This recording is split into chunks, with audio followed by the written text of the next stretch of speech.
Hi guys, welcome back to my channel. I am going to share a few of my favorite contemporaries with you guys. I actually recently wrote a blog post about it, which I will link down below for you guys if you are interested in checking out my blog. I'm going to try really hard to post more regularly on there. I said that a couple months ago and it didn't happen, but this time I am determined. I just really appreciate it if you guys went and checked it out. I will link the link down in the bottom bar. But I figured it'd be a good idea to make a kind of corresponding video for it. So here I am. I am going to share some of my favorite contemporaries with you guys. So I'm not a big contemporaries reader, as you can tell kind of just by looking at my bookshelves behind me. I'm more into like high fantasy, paranormal, science fiction, dystopian. Ever since I was really young, I just wanted to get as far away from the real world. That sounds really, it sounds like I had a horrible childhood.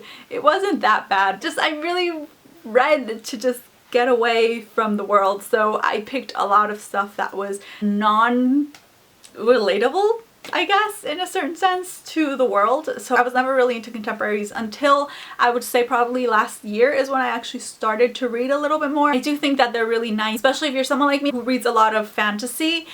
Sometimes reading so many fantasy books in a row can be really draining. So you do need a little bit of a buffer in there from time to time to just, you know, make you believe in the goodness of the universe again. And that is what contemporaries are for me. Like I said, I don't have very many. This little shelf right here is all of my contemporaries. They all fit in here. So I haven't read that many. I do have some that I am planning to read soon.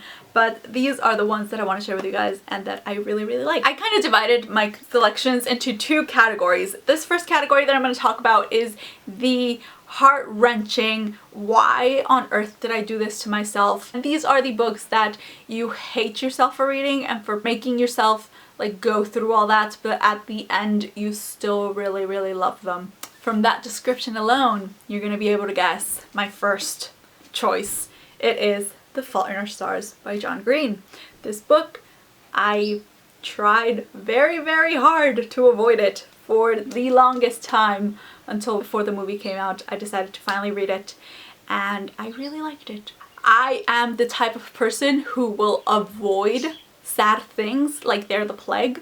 I don't watch like melodramas. Like I love Korean dramas. The melodramas, don't watch them. I never watch them. Sad movies I avoid, sad books I avoid, but this book I would be willing to reread it. That's how much I love this book. So I really recommend it if you have not read it for some reason. It's a really good book. Next up is one of my favorite books of all time. It is The Perks of Being a Wallflower by Chbosky. I just love this book so much. I love Charlie as a character. There's something so endearing about him that I just absolutely love, and I was rooting for him so much. And it's a really short read, so you will fly through this. Highly recommend it if you have not read it yet. Now, if after you have read those two books that I recommended, and if you need something that's a little bit more uplifting and romantic and sweet, I really recommend these following books. The first of which is Fangirl by Rowell. This is the first Rowell book that I have read and I absolutely adore this book. It was so sweet, so relatable for me. I loved Kath as a character.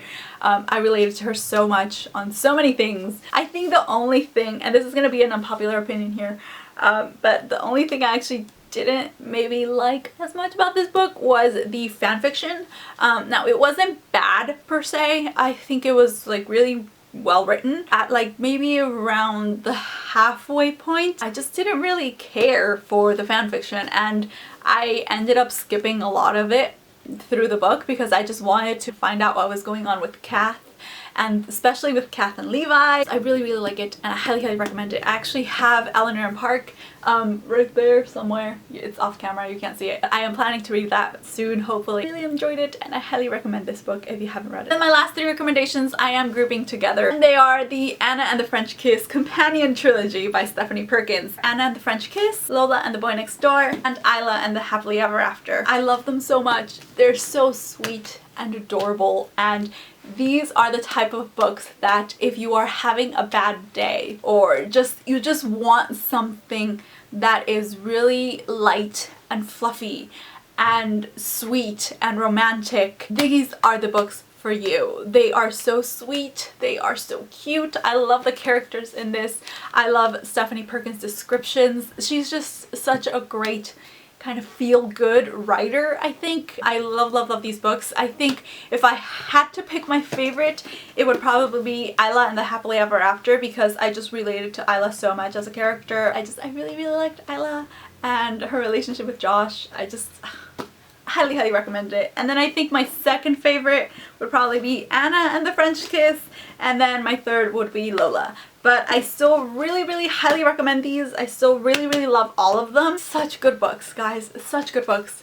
Highly, highly recommend them. So those are my favorite contemporaries. Like I said, I don't know of a lot of contemporaries. So if you guys have any recommendations, you are more than welcome to leave them in the comment section below. That is it for this video. I really hope that you guys enjoyed it, and I will see you next time. Bye, guys. My February book haul. These are going to be all the books that I bought in February. There is a crap ton of books that I bought in February.